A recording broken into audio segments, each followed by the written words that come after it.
नमस्कार, स्वागत है आपका आपके अपने चैनल उज्जवल जीके में। और मैं हूं सीमा शर्मा। आज हम हिंदी भाषा की पहली क्लास देखने वाले हैं, जिसके अंतर्गत हम जो महत्वपूर्ण तथ्य हैं हिंदी भाषा से संबंधित वो देखने वाले हैं। पहली क्लास रहेगी और इसी प्रकार से आगे क्लासेस जो हैं वो चलेंगी। देखिए, ये जो प्रश्न है NET, JRF, railway, TGT, BEd inspector जो परीक्षा है, अध्यापक भर्ती परीक्षा है, उन परीक्षाओं से संबंधित जो हैं 37 प्रश्न हैं। और ये प्रश्न जो हैं आपके लिए काफ़ी महत्वपूर्ण हैं। अगर आप रीट की तैयारी से संबंधित वीडियो देखना चाहते हैं तो रीट से संबंधित जो है वीडियो आप देख सकते हैं उज्जवल जीके की प्लेलिस्ट में जाकर। एनसीईआरटी आप पढ़ना चाहते हैं तो एनसीईआरटी भी लगातार करवाई जा रही है उज्जवल जीके में, तो आप वहां जाकर अध्ययन कर सकते हैं। तो पहला प्रश्न जो आता है हमारा हिंदी भाषा से संबंधित, वो है हिंदी भाषा जो है किस भाषा परिवार की भाषा है। तो देखिए, 4 ऑप्शन हैं आपके सामने। भारोपीय, द्रविड़, ऑस्ट्रिक या चीनी तिब्बती, किस परिवार की भाषा है? तो इसका सही उत्तर है भारोपीय भाषा है। ठीक है, कौन से परिवार की भाषा है? भारोपीय परिवार की भाषा है। अगला प्रश्न है हमारे सामने कि भारत में सर्वाधिक बोले जाने वाली भाषा कौन सी है? भारत में सर्वाधिक बोले जाने वाली भाषा कौन सी है? हिंदी है, संस्कृत है, तमिल है या उर्दू है? तो देखिए कौन सा उत्तर होना चाहिए। बिल्कुल सही, हिंदी है। तीसरा प्रश्न हमारा है हिंदी भाषा का जन्म जो है वो हुआ। तो हिंदी भाषा का जन्म कब से हुआ? ये बीएड 1996 में पूछा गया प्रश्न है। तो इसका सही उत्तर देखिए कौन सा होना चाहिए। हिंदी भाषा का जन्म अपभ्रंश से हुआ है, या लौकिक संस्कृत से हुआ है, या पाली प्राकृत से हुआ है, या वैदिक संस्कृत से हुआ है। तो इसका सही उत्तर है अपभ्रंश से। ठीक है, हिंदी भाषा का जन्म किससे हुआ है? अपभ्रंश से हुआ है। अगला प्रश्न आता है हमारे सामने कि कौन सी बोली अथवा भाषा हिंदी के अंतर्गत नहीं आती है? कौन सी बोली या भाषा हिंदी के अंतर्गत नहीं आती है? ध्यान से देखिए, 4 ऑप्शन आपके सामने हैं। कन्नौजी, बांगरू, अवधी या तेलुगु। ये बीएड 1998 का प्रश्न है। जी हाँ, तेलुगु जो है ये हिंदी जो है बोली के अंतर्गत या भाषा के अंतर्गत नहीं आता। कन्नौजी आता है, बांगरू आता है और अवधी आता है। अगला प्रश्न है हिंदी की विशिष्ट बोली कौन सी है? ब्रिज भाषा किस रूप में सबसे अधिक प्रसिद्ध है? किस रूप में सबसे अधिक प्रसिद्ध है ब्रिज भाषा? राजभाषा के रूप में, तकनीकी भाषा के रूप में, राष्ट्रभाषा के रूप में या काव्य भाषा के रूप में? ये बीएड 1998 का प्रश्न है। जी हाँ, बिल्कुल सही, काव्य भाषा के रूप में। देखिए, काव्य की रचना बहुत ज्यादा हुई है ब्रिज भाषा में। अगला प्रश्न है हमारा कि भारतवर्ष में हिंदी को आप किस वर्ग में रखेंगे? तो किस वर्ग में रखेंगे? राजभाषा में, राष्ट्रीय भाषा में, विभाषा में या तकनीकी भाषा में? तो देखिए क्या होना चाहिए उत्तर। ये बीएड 1999 का प्रश्न है, तो इसे राजभाषा के वर्ग में रखेंगे। अगला प्रश्न है ढूंढाड़ी बोली जाती है, कहाँ बोली जाती है? पश्चिमी राजस्थान में, पूर्वी राजस्थान में, दक्षिणी राजस्थान में, उत्तरी राजस्थान में? ये व्याख्याता परीक्षा 2001 का प्रश्न है। तो ढूंढाड़ी जो है वो पूर्वी राजस्थान में बोली जाने वाली बोली है। अगला प्रश्न है हमारा ब्रज बुली नाम से जानी जाती है? पंजाबी जानी जाती है, मराठी जानी जाती है, गुजराती जानी जाती है या पुरानी बांग्ला? ये अनुवादक परीक्षा में आया हुआ प्रश्न है 2001 का।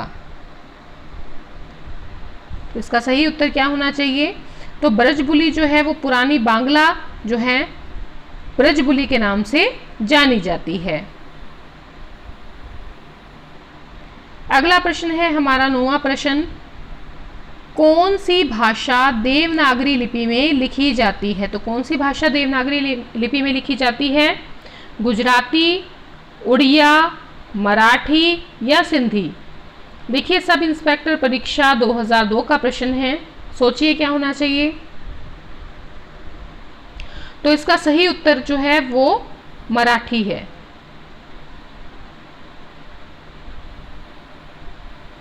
अगला प्रश्न है हमारा,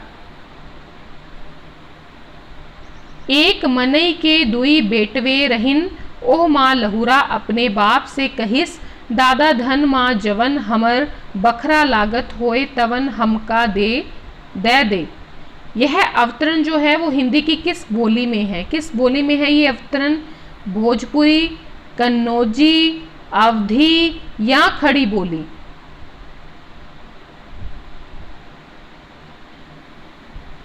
तो ये जो अवतरण है ये किस में है? ये है अवधी में। ठीक है, किस में है? सॉरी, ये अवतरण जो आएगा ये, हाँ ठीक है, अवधी में आएगा, अवधी में है। 2002 सब इंस्पेक्टर परीक्षा में पूछा गया प्रश्न है। देवनागरी लिपि में लिखी जाती है, कौन सी लिखी जाती है? मराठी लिखी जाती है।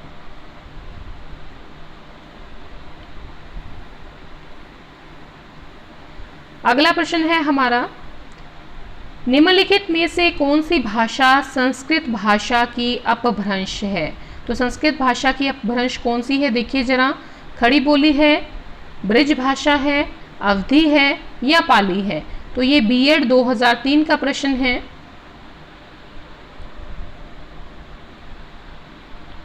तो संस्कृत भाषा की जो अपभ्रंश है वो है अवधी। अधिकतर भारतीय भाषाओं का विकास किससे हुआ है? तो किससे हुआ है अधिकतर भारतीय भाषाओं का विकास? शारदा लिपि से, खरोष्टी लिपि से, कुटिल लिपि से या ब्राह्मी लिपि से? तो अधिकतर भारतीय जो भाषाएं हैं उनका विकास ब्राह्मी लिपि से हुआ है। अगला प्रश्न है 13वां प्रश्न, हिंदी भाषा किस लिपि में लिखी जाती है? सब जानते हैं देवनागरी लिपि में लिखी जाती है। जो गुरुमुखी है ये पंजाबी की जो है लिपि है। ठीक है, बीएड 2004 का प्रश्न है।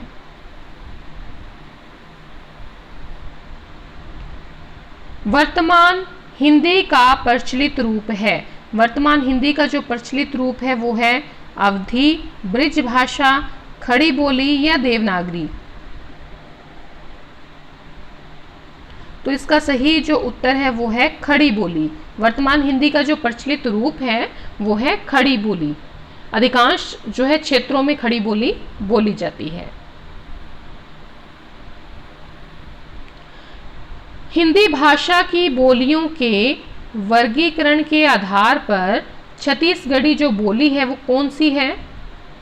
कौन सी बोली है? पूर्वी हिंदी, पश्चिमी हिंदी, पहाड़ी हिंदी या राजस्थानी हिंदी? तो इसका सही उत्तर जो है वो है पूर्वी हिंदी। देखिए वीडियो को रोक लिया करें और उसका सही उत्तर आप सोच लिया करें। अगला है, कौन सी पश्चिमी हिंदी की बोली नहीं है? कौन सी पश्चिमी हिंदी की बोली नहीं है? बुंदेली, ब्रिज, कन्नौजी या बघेली? तो इसका सही उत्तर है बघेली। ठीक है, पश्चिमी हिंदी की बोली कौन कौन सी है? बुंदेली है, ब्रिज है, कन्नौजी है।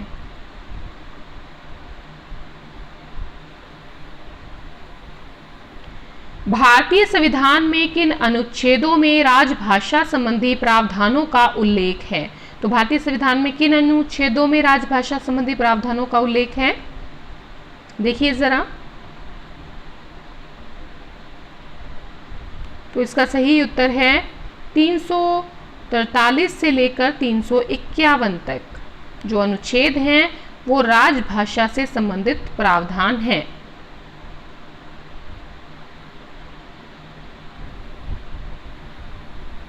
अगला प्रश्न आता है 18वां प्रश्न, दक्षिण भारत हिंदी प्रचार सभा का मुख्यालय कहाँ पर स्थित है? हैदराबाद में, बंगलोर में, चेन्नई में या मैसूर में?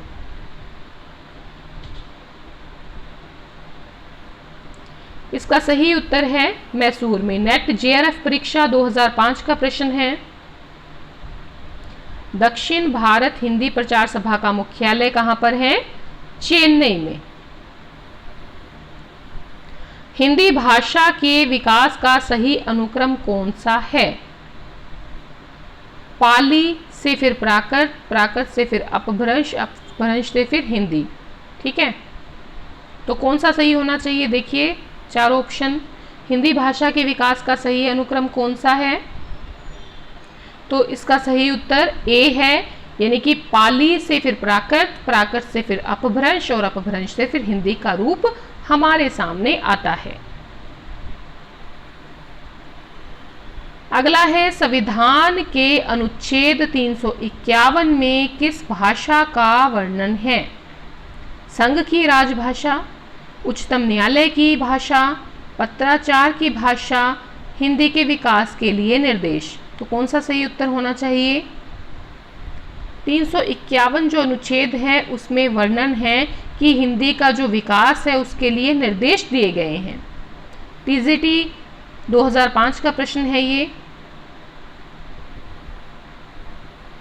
अगला प्रश्न आता है, ब्रिज भाषा है, तो ब्रिज भाषा पूर्वी हिंदी है या पश्चिमी हिंदी है, बिहारी हिंदी है या पहाड़ी हिंदी है? देखिए ध्यान से, और इसका जो सही उत्तर है वो है पश्चिमी हिंदी। ब्रिज भाषा जो है वो कैसी हिंदी है? पश्चिमी हिंदी।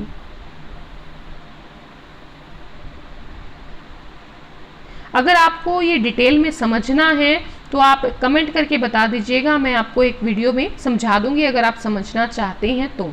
ठीक है, मगही किस उपभाषा की बोली है? मगही जो है वो किस उपभाषा की बोली है? राजस्थानी, पश्चिमी हिंदी, पूर्वी हिंदी या बिहारी?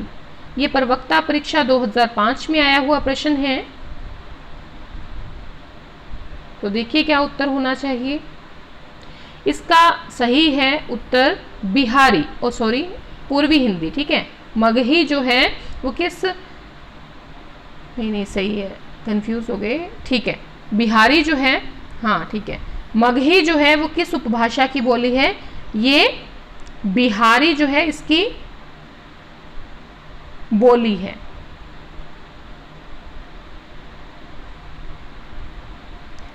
अगला प्रश्न है 23वां प्रश्न, हिंदी खड़ी बोली किस अपभ्रंश से विकसित हुई है?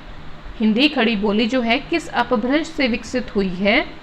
मागधी, अर्धमागधी, सोर सेनी, ब्राह्मण? प्रवक्ता परीक्षा में आया हुआ प्रश्न है, देखिए ध्यान से। तो ये सोर सेनी जो है इस अपभ्रंश से विकसित हुई है, हिंदी की खड़ी बोली। अगला प्रश्न है, भाषा के आधार पर भारतीय राज्यों की पुनः संरचना की गई थी, किस ईस्वी में की गई थी?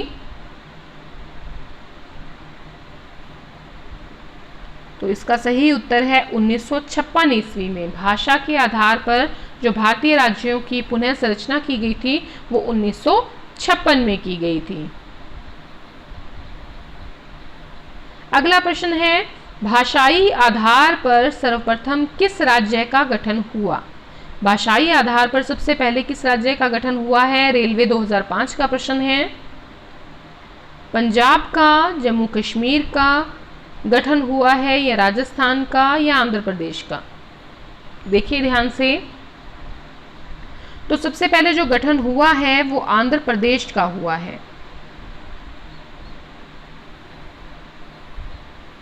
अगला प्रश्न है, बघेली बोली का संबंध किस उपभाषा से है?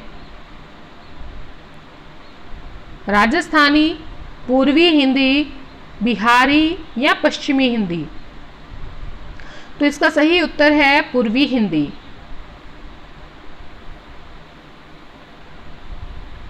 अगला प्रश्न आता है 27वां प्रश्न, किस तिथि को हिंदी को राजभाषा बनाने का निर्णय लिया गया? तो किस तिथि को हिंदी को राजभाषा बनाने का निर्णय लिया गया था? 14 सितंबर 1949 को।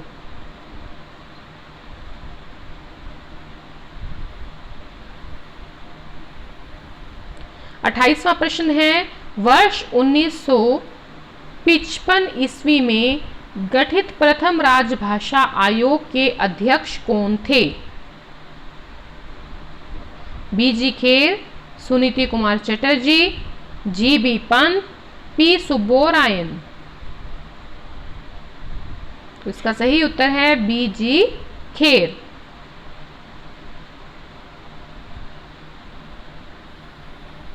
अगला प्रश्न आता है, भारतीय संविधान की 8वीं अनुसूची में शामिल भाषाओं की संख्या कितनी है? 14, 15, 18 या 22? तो इसका सही उत्तर है 22।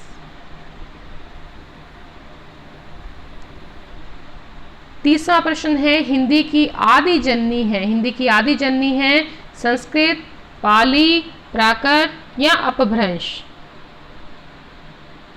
तो आदि जननी तो है संस्कृत। अगला प्रश्न है, 8वां विश्व हिंदी सम्मेलन वर्ल्ड हिंदी कॉन्फ्रेंस 2007 का आयोजन स्थल है? नागपुर, मॉरिशस, भारोपीय या लंदन?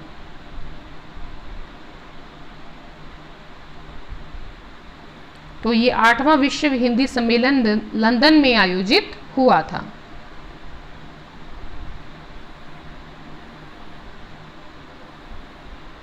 अगला प्रश्न है, कौन भारोपीय परिवार की भाषा नहीं है?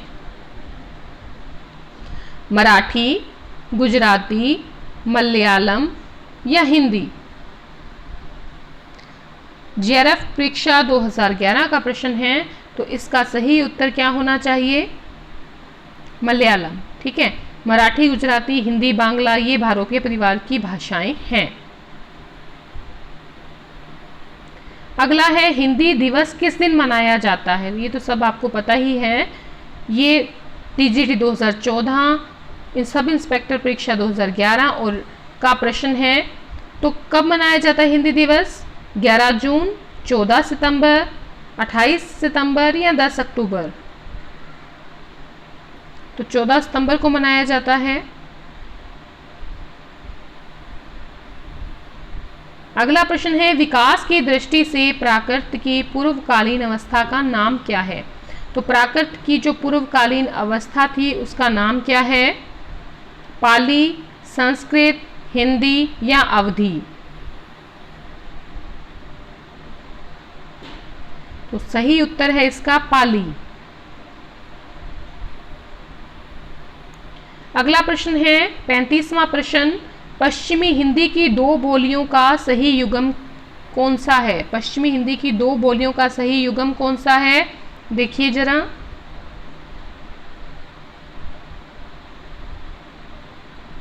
2014 नेट जीआरएफ का प्रश्न है और इसका सही उत्तर है खड़ी बोली बुंदेली। ये पश्चिमी हिंदी की दो बोलियां हैं। 36वां प्रश्न आता है हमारे सामने, अर्धमागधी अपभ्रंश से विकसित बोली कौन सी है? बांगरू, बघेली, ब्रिजभाषा, भोजपुरी? नेट जीआरएफ 2014 का प्रश्न है। देखिए जरा क्या उत्तर होना चाहिए। तो इसका सही उत्तर है बघेली। क्या है? बघेली।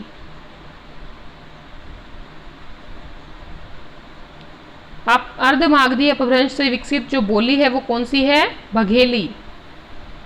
अंतिम प्रश्न है और काफी महत्वपूर्ण है, देवनागरी लिपि का सही विकास क्रम कौन सा है? तो ध्यानपूर्वक चारों ऑप्शन देखिए।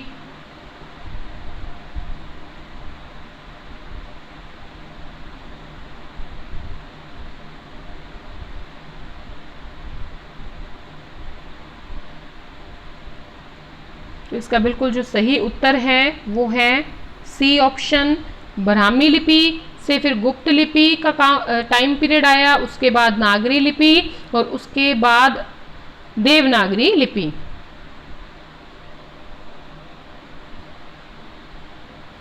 ये नेट जीआरएफ 2014 का प्रश्न है। तो आज इस प्रकार से 37 प्रश्नोत्तर हमने देखे हैं। आज हमारी पहली हिंदी की क्लास थी। इसके बाद इसी प्रकार से लगातार क्लासेस चलेंगी। आप लगातार बने रहिएगा हमारे साथ। धन्यवाद।